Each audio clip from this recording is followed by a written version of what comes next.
It should. I really do think Andre the Giant, after that match, should have won that match. It could have led... But he did it because he couldn't keep wrestling.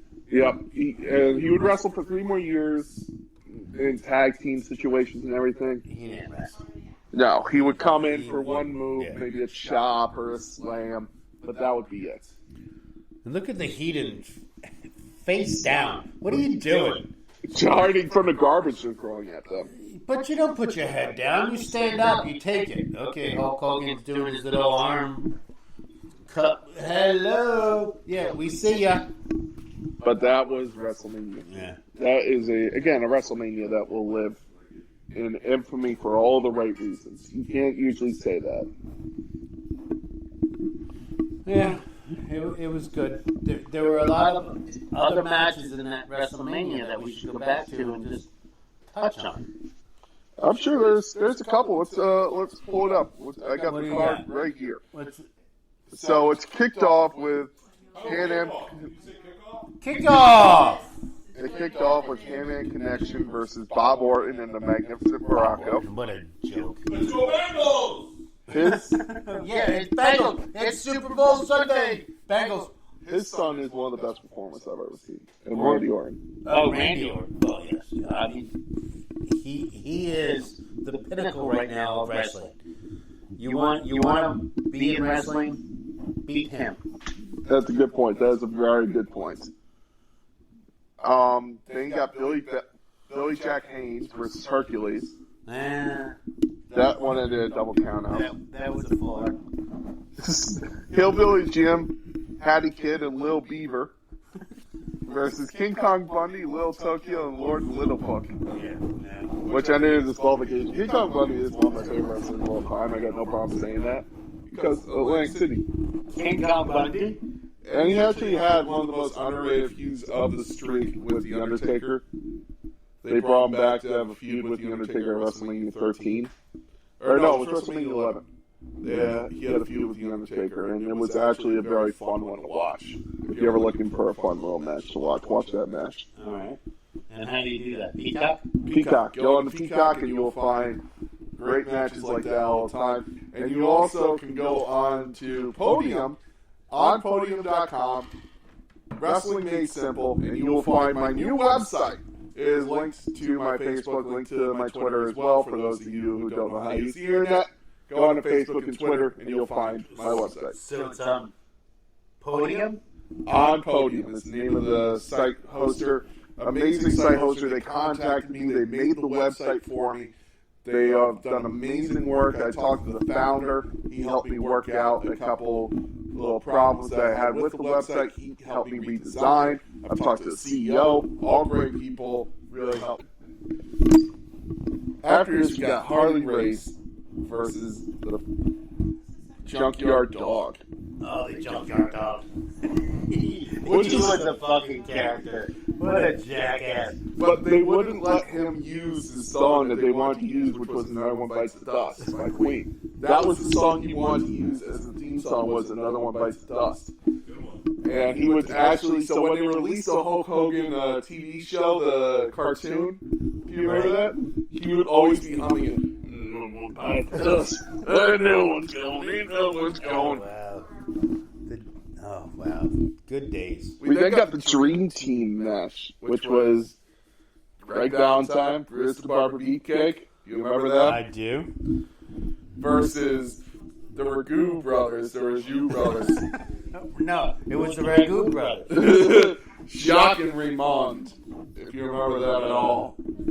Vaguely. They would be basically filler tag team matches for them, but the Dream Team was and always will be a great tag team.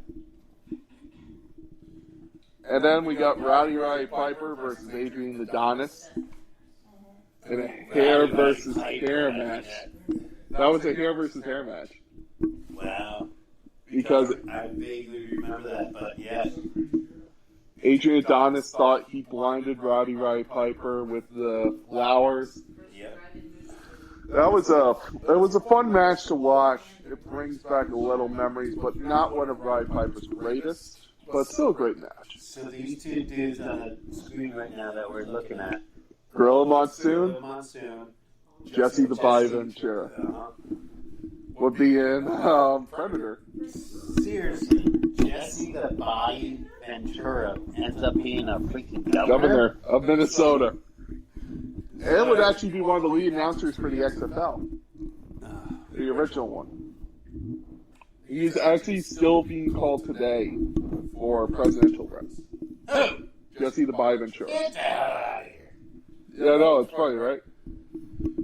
After this, you got Danny Davis and the Hart Foundation versus Theo Santana and the British Bulldogs. Oh, Tito Santana! Yeah, the Woo-hoo!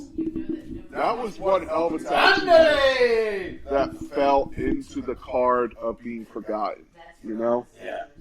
It was a great match, and the tag teams were actually very good together because you know British Bulldog and Bret Hart have amazing chemistry. They had amazing chemistry at SummerSlam versus at Wembley for the Intercontinental title, which was actually The Undertaker's first SummerSlam as well. There's Junkyard Dog We're watching this versus King Harley race.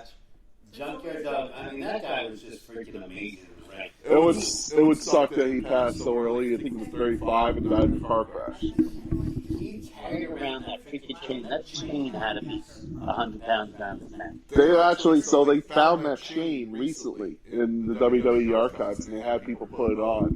And it was one of the hardest things people say they've ever done is put on that chain. And he walked around with that on his freaking head. Booker T put it on, and he said, "Holy shit."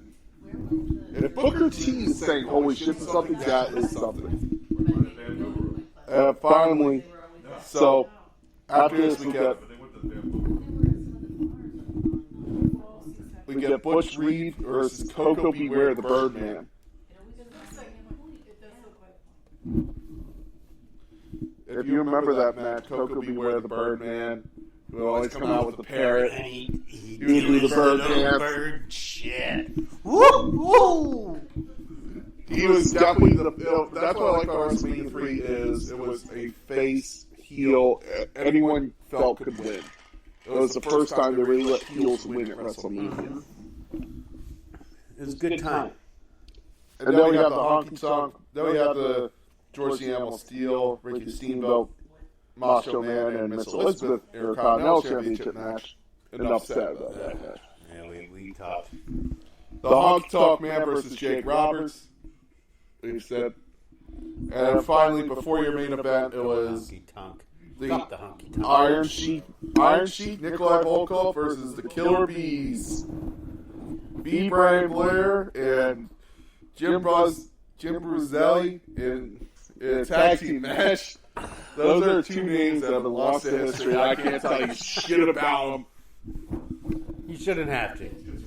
And this was just a little tag team match for your semi-main events. And then it went to the main event. It was a great WrestleMania. It's a fun one. But anyway, so that's WrestleMania 3. Let's move on to the WWE Drink of the Week, which we have right here. It's called Hunch Punch. So this is a hard drink to make. It really is, because it's not hard to make it itself. It's just hard to find the fucking ingredients. Lord knows. I was looking for this lemonade for a long time. So it's blue lemonade, blue Hawaiian punch, Everclear, tequila, and rum. And something else. What was the other?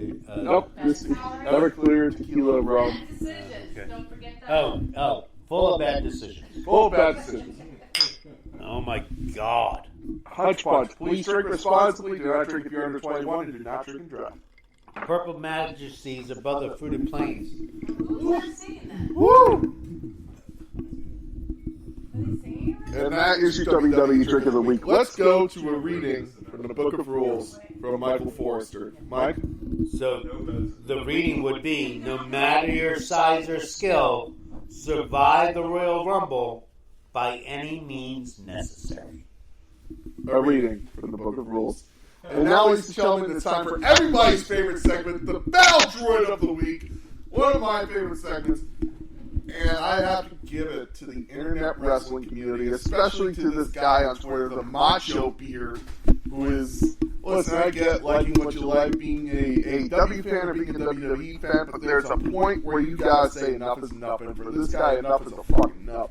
He's calling out WWE for not releasing a wrestler who they don't want to release, who they believe they can work out a deal with.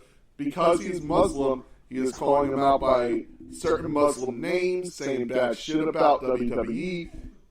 Just, he is the epitome of what is wrong with the internet wrestling community, in my opinion. So, I got a bone to pick with this guy, and that is why, internet wrestling community, you are the Battle Droid of the Week. Congratulations. Uh-oh. Ladies and gentlemen, thank you very much for listening. I've been the big guy, Jake Kobe, joined by Michael Forrester for a very special Super Bowl edition of Wrestling Made Simple. Thanks for having me, big guy Jake. Appreciate it. Anytime, buddy. My first ever guest, ladies and gentlemen, thank you very much for listening. Have a great day. And enjoy the Super Bowl.